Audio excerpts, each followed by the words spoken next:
Welcome to West Virginia Sports Connection. We're coming to you from Adelphia Sports Bar and Grill in downtown Charleston, West Virginia. Joined always my co-host with me, three-time NFL All-Pro from the Minnesota Vikings, Carl Lee, and our special guest today is the head football coach at the University of Charleston, Pat Kirkland. Pat, thanks for coming down, man. Appreciate you having me. Thank you. It's we talked about it last year, and now we've got you on this year. And my apologies for not having you on last year, but we were kind of running through. We were just trying to, run through it with our hair on fire last year. I appreciate you thinking of me. Thank you. So you're now into. You guys got something in common because your specialty is defense, and obviously that goes without saying for you. But you're in now your 9th season at UC, right? Crazy, yes. It's gone quick. Gotten really fast, really fast. It's been 9 great seasons. A lot has changed, but no, I'm blessed to be where I'm at. I'm excited about this group and excited about this season. I'm gonna jump in really quick because I'm interested in, I was fortunate to play for a lot of coaches, good coaches, and with all kinds of different ways to frame how they do defense. And And earlier today, I was talking about Kanawha Valley high school football against teams like Martinsburg and some of those teams that are physical, that we're more athletic here. We tend to coaches want to be cute and want to be a little bit more fancy and not physical. Yeah. What is your concept and how is your idea around what you want from a defense and then how you want your team to be viewed as? Sure. I think the first thing is you're finding defensively you want to be diverse enough where you're not predictable but not have so much in that playbook that your guys can't execute. And you're finding more and more quarterbacks they're like coaches on the field. And pre-snap they're making decisions that used to be coming from the box down to the field and signaled in and called in. Now those quarterbacks make those adjustments. So I think our goal is pre-snap to give teams different looks, but just be fundamentally sound. Get these guys to buy into the scheme. Not as much as, they're saying, hey, I don't need you to make the great play every snap. Just do your job every play. Team defense, and we've been blessed in the last 8 years to have some really good defenses. And I'm not sure we had great players all the time, but just had guys that bought into the system. They understand their role and responsibility, but can play downhill and be physical football players. And I think, that's probably the 2 biggest things we try to encourage our guys on defense is do your job and be physical. Right. When I was reading your bio, I was doing some research on you, right? And it said that from UC, it says your mantra is accountability and work ethic, and that kind of speaks to what you were just talking about. Sure. Well, I tell guys when they come in, when they visit our campus and they're in the city of Charleston, I said the best thing you can do for me as a head coach, ability-wise, is just have accountability. I know that you're going to go to class, that you're doing the right things outside of campus, and I can trust that you're going to do your job when you're on the field. And I think when you start to encourage that at a young age, when they're first-year college students and they're in your program, that develops, really a program and that mentality over the course of 4 years. If you had a chance to speak to middle school, even high school, as bad as I hate to say that, high school, middle school, and volunteers that are on the youth football level, what is their message that's going to help them get to you? Because I see this. The better the player, the less I want to yell and scream at him because I just need him to help me win. But then what happens, he gets to you, and you have accountability, you have responsibility, you have a work ethic that you're looking for. You're the worst coach ever. You know what I'm saying? Because you yell at him, you scream at him, and there's no way I'm playing for him. Yet your resume is sparkling. How are we missing that? No, it's tough. And, the nice thing about football is, you bring in 120 guys preseason camp, and you've got 120 different personalities, 120 backgrounds, and where they're from and how they've been coached, and then all of a sudden they've got to do it your way and be accountable. And some of these guys aren't used to that. And I said, first of all, I need you to be a good teammate. Be a really good teammate. Find a way not just to help yourself, but to make people in the locker room better. And I think if you surround yourself with good people, that's a great start. And that's what we try to do. And I'm blessed to be at the University of Charleston. We're a private school, and it's got a great academic reputation. Our guys graduate and do great things afterwards. But, it starts with the traits and the characteristics that they learn in the locker room that we're blessed to kind of encourage with these guys moving forward. But it is probably the toughest task. How do you get young people to buy in to the way you do things? And it takes time. And it's not just schematically or X's and O's. It's just a philosophy of, hey, this is how you got to be. You know, and it carries over when you leave college. To be, you know, accountable, responsible, have great time management skills and communication, and it's a big part of what we do. How difficult is it for the kids to buy into that? Because I mean, I would imagine a lot of your kids were pretty good at their high school before they get to you guys. How hard is it to get them to buy into that team concept? The conference, you know, the Mountain East Conference now is very competitive. And this whole transfer portal thing that is taking place in college football has just, it's just created a whole nother beast in recruiting. And it's tough to manage. So not only are we getting incoming first-year students out of high school, you're getting transfer people that are coming from big-time college football programs. We've got guys from West Virginia, Ohio University, from Marshall, from Syracuse. And, you know, they're used to doing things maybe the way they were taught there. So it takes some time. But I think it starts with the position coach, because I always say your position is a family within a bigger family. And you got to have a great relationship with that position coach, because I make him accountable for what you're doing not only on the field but in the classroom and in the community. So, you know, I think it's kind of branches out to those little family groups and then, you know, into the whole team concept, which it takes time. Some years a little bit more time than others. See, and I would not released my DBs when I was at state. I wasn't the D coordinator, but I wanted to have the DBs. I wanted those guys. I didn't want anybody talking to them. Don't critique them. Don't do anything, because I had been told so many things, and so many things had been said to me, just randomly thrown out. But then I was also very, very fortunate to have some very great coaches talking to me and telling me, look, it's this, this, and this is going to happen, this is going to happen, but at the end of the day, you can get to this place. So I didn't trust anybody else's conversation, and I think that is a hard sell, but when those guys get it, man, they've got it. Absolutely. When I told my DBs, look, don't worry about getting beat deep. We cover what they run. And we make plays. You're going to get beat. You're a highlight waiting to happen. Period. And if you can't live in that space, you can't play corner. And so, hey, quit worrying about that. If you're worried about your mom, your boys, your girlfriend mad because you got beat for the game-winning touchdown, you can't play this position because it's going to happen. But if you get rid of that and just make the plays, you make plays. And when my guys got into that mindset, we were always in the top defenses all the time. We just didn't do enough. We just didn't do enough on offense. All right, well, we're going to take a break, and we'll be right back. Funding for West Virginia Sports Connection provided by West Virginia State University, The Barnes Agency, Briggs Distributed, Tony the Tailor, West Virginia's finest men's store, Paul Corey, CPA and Associates, Hendrickson and Long.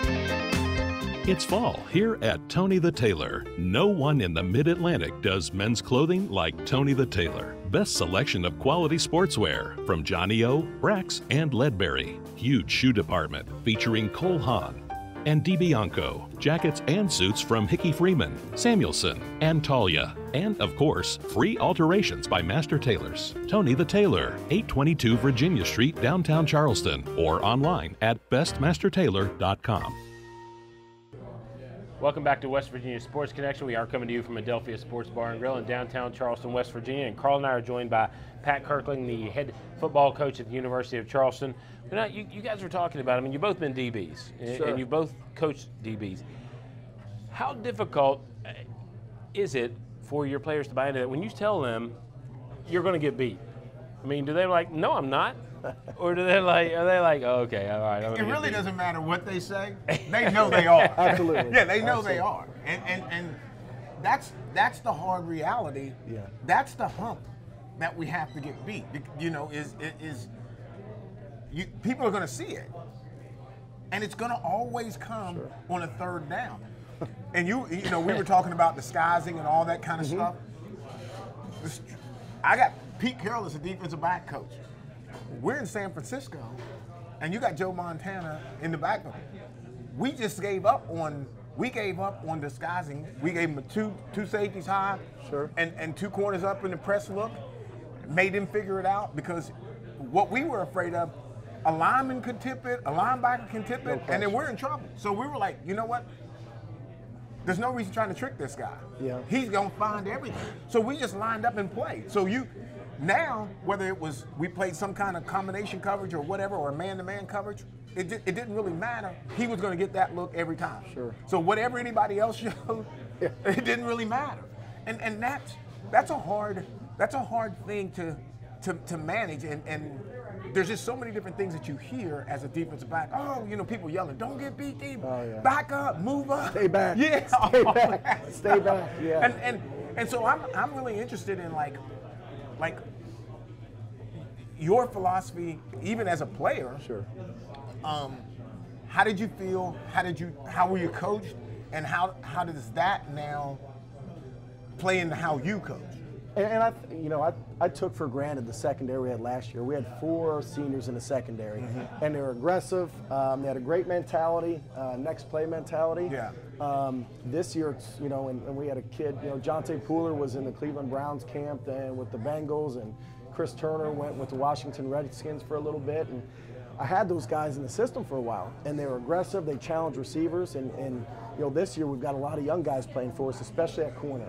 And really last week we were up 20-7, and we got really complacent in the back end, where we kind of played to not get beat as opposed to being aggressive and challenging receivers, and it hurt us. We gave down some 3rd and 7 to 7+, the intermediate downs, where as opposed to going up there and playing some press and challenging receivers, we kind of sat back, let them catch the ball in front of us, and come up and make a tackle. And I told those guys, I said, you can't play scared. You can't. And corner is probably the most technical position on the football field, and people don't realize that, but it really, really is. And you've got to believe in what your coach should do, and have faith that it's going to work. And now we're getting to the point where we learned, because it hurt us a little bit last week when we were up. We gave up some plays that I was hoping that would be a little more aggressive. And I said, God, you can't play scared. You're good players. You're the best athletes on the field. You got to play like it. And that's the mentality we try to get those guys to have. And if you've played it, if you've played corner, if you've played defensive back, you can see. Sure. You can't mask the fear. You can't mask like how timid you are in making a play. Like if a guy's going to run a curl, and I'm thinking, oh man, this might be a curl and go. Sure. I'm never breaking on that curl. No question. But in my mindset, you run that route, you show me, I'm going after it. Because you run the curl, that's a play I can make. I'm supposed to make that play. I might not be able to get the out. I might not be able to get the comeback or the back shoulder fade. I might not be able to technically cover that, because I don't think you can cover all the routes. Sure. But the ones that I'm supposed to cover, and Pete Carroll would, look, here are your routes. Yep. These are the ones they're going to run that you can play. Here's the ones you're going to make a tackle. I don't know if I've ever heard a defensive back coach say, you're probably not going to make that play. No. People don't realize that's one of the loneliest walks back to your teammates. When you do get beat, when you're a 3 technique or defensive tackle, no one knows when you go in the wrong gap or something. When you're a defensive back and you get beat, everybody in the stadium, everybody on the field, your mom knows it, okay? Yeah. And she's screaming at you and yelling at you. No. And you're coming this way, and everybody at the line is looking back at you like walking that walk back. That's a tough one. And you've got to be a tough player, mentally strong, to go back and challenge a receiver the next play, because that's all you can do. Absolutely. You talked about you had players in camp. I want to talk about John Kaminsky. Sure. Drafted in the 4th round. And there was word out that he might get drafted, but he went in the 4th round. Yeah. What does that mean for your program? First of all, talk about the kid and then what that means for your program, because I saw him make a play last night in the Monday Night Football game. Yeah, they made some big plays last night. Yeah. He was a young man out of Akron, Ohio, was an option quarterback, and we just saw length. And at this level, when you can find a tall kid and get him in your program that's an athlete, we didn't project him as a quarterback, but The young man's worked extremely hard for everything he got. He was almost a 4.0 student. You know, he wanted to become an eye doctor if football didn't work out. It really wasn't going into about his junior year that he thought, hey, this is a possibility. He went from being 225 as a freshman to I think weighing at 292 going into his senior year, and ran extremely well. Tremendous athlete, but it was just, people don't realize the mental part that takes place to play at that level. I mean, and he was so smart, and he embraced the playbook, embraced the film study, and that took him to a whole nother level. So that young man's earned everything that he's gotten thus far. And Coach, I can't tell you how many times I try to make it make sense that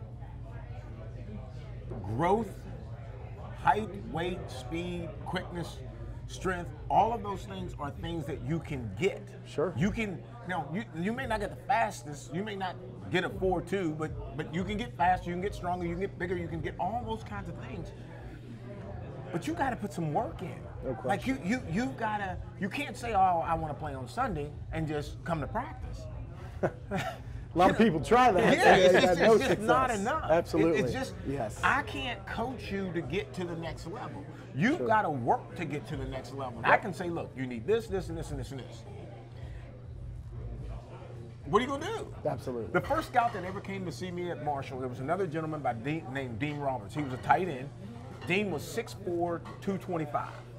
Okay, this is like in 82, 83. Okay. They look at him and said, you got everything we need. He said, Carl, you got a lot of work to do. So, sure. Dean comes to me after we do our workouts. He comes to me and then says, hey man, I'm gonna work out with you. Not one time. Not one time. So he didn't come work out with you at all? No. Not at all. No, I'm up every morning. I'm up every morning. The rest is history. He didn't even, I don't know if he even graduated out. And it makes no sense. I'm with you. No, everybody thinks they want it, but don't really realize what it takes. Don't tell me how to get it. No question. Don't tell me how to get it. I watched one team come in and watch film for 3 hours with John and say, take notes, take notes. They watched his film with him from last year. And at the end of those 3 hours, they said, all right, tear those pages out, give me your notes. I'm going to take these back to my boss. And said, I want them to look at it. Now, John's pretty bright young man and took very good notes, which, I think it played in his favor. But, now it's changed. They're talking to professors. They want to know about what's this young man's body language like in class? Is he on time? Where does he sit in the classroom? Is he accountable? I mean, there's so much that goes into it, and I've learned a lot, and I've been blessed that we've had some pretty good players have that opportunity, but it's not just about lifting weights and running fast. And you can attest to all the other attributes you got to have just to get an opportunity to play at that level. All right, well, with that, we got to take another break, and we'll be right back. Funding for West Virginia Sports Connection provided by West Virginia State University, The Barnes Agency, Spriggs Distributed, Tony the Tailor, West Virginia's finest men's store, Paul Corey, CPA and Associates, Hendrickson and Long. It's fall here at Tony the Tailor. No one in the Mid-Atlantic does men's clothing like Tony the Tailor. Best selection of quality sportswear from Johnny O, Brax, and Ledbury. Huge shoe department featuring Cole Haan and DiBianco. Jackets and suits from Hickey Freeman, Samuelson, and Talia. And, of course, free alterations by Master Tailors. Tony the Tailor, 822 Virginia Street, downtown Charleston, or online at bestmastertailor.com. Welcome back to West Virginia Sports Connection. Our guest today is Pat Kirkland from the University of Charleston, head football coach.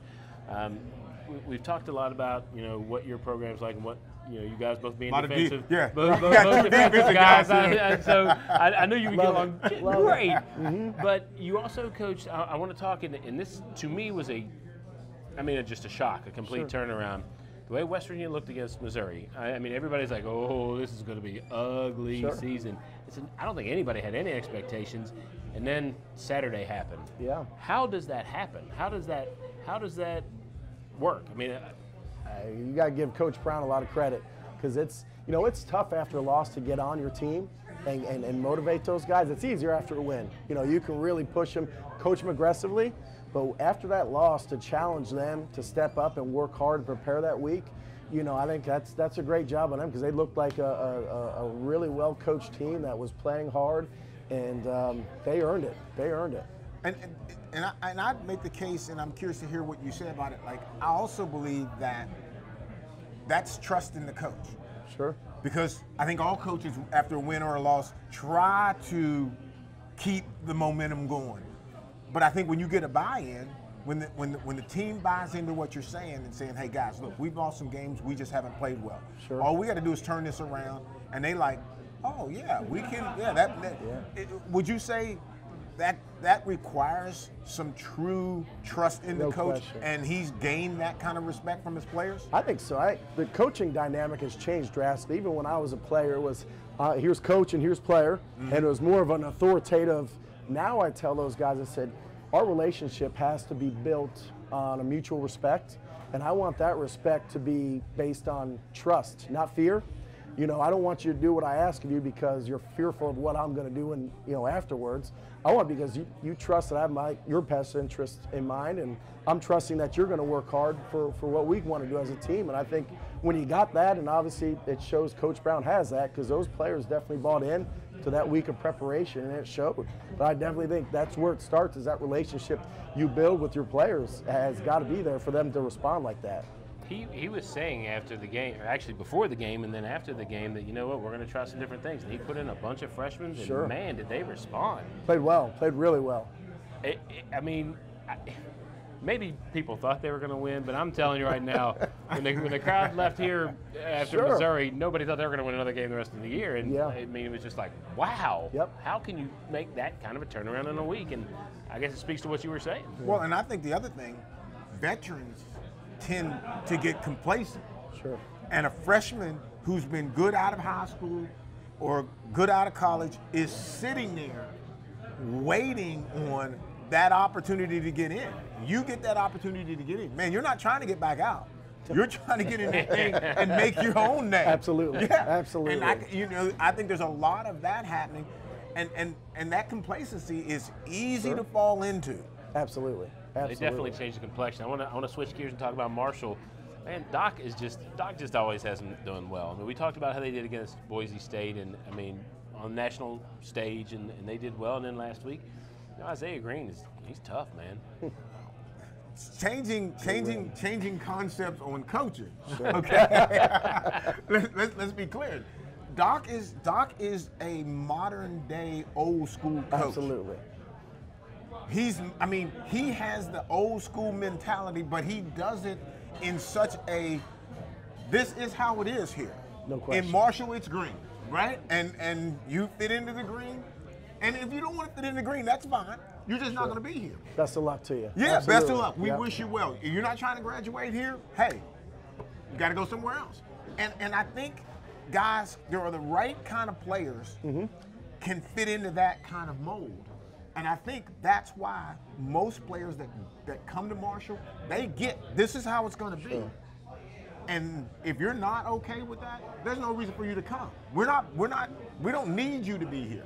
Yeah. We just need you to follow the orders, and the winning will take care of itself. And I love it. No, I worked with Doc for a couple years at WVU before he went to Marshall, and he's aggressive. That man competes. He competes and wants to win. I love him for it because he brought that mentality to Marshall, and he's like, this is the way we're going to do it, and we're going to compete. I want guys that love football, and we're going to win football games. You're on board with it or you're not, and I think it's great. And he's got him playing hard. When we had Doc on the show last year, Carl said, that's the kind of guy I would want to play for. That's the guy Sure. I would want my kid to go play for. Are you of the same mind? Yeah, absolutely. I think it's, you're in the world today, you got to compete for everything, whether it's playing time, or job opportunities. The real world isn't separated into semesters and summer breaks. So you've got to learn how to compete at that level, whether it's playing time or for wins and for jobs. And I love the fact that he instills that in those players, because you watch them on the field. They play hard for that man. They really do, and they love to compete. Pete Carroll was the only was one of the few coaches that I could say was like a player's coach. Sure. But I don't know if I ever had a head coach that was a player's coach. I've always had some kind of military type of guy. So I was used to that. Well, you know, West Virginia Marshall, I think the arrow is now pointing up. It was on Marshall. I think it may have turned back around and pointing up the WVU. But I want to take this time, and we'd be remiss not to mention a young man, Alex Miller, the high school player from Roane County, passed away during the game. You guys are coaches. You in high school, you may not recruit. You really don't recruit. In college, you do. You guys know what that's about. I mean, how do you deal with that as a coach? Put your coaching caps on now. Sure. What do you do? How do you deal with that? That's got to be, my heart goes out to his family and the Roane County family, Coach Burdett. That's unbelievable, something I can't even begin to fathom how that feeling is, because you have such a relationship with those young people and understand how hard they work and their futures and all that. So I'm devastated with them, and then I'm so upset and distraught that something like that happens, and that's definitely difficult. Absolutely. I had a young man who went home for the break and had a car wreck and was killed. When you hear it, there's just something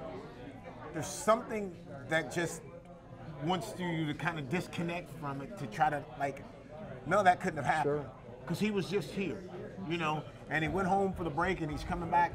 That's not really possible that happened. So it's a horrible joke. It can't be true. And then you keep going day to day, and you just keep realizing he's not coming back. Yeah.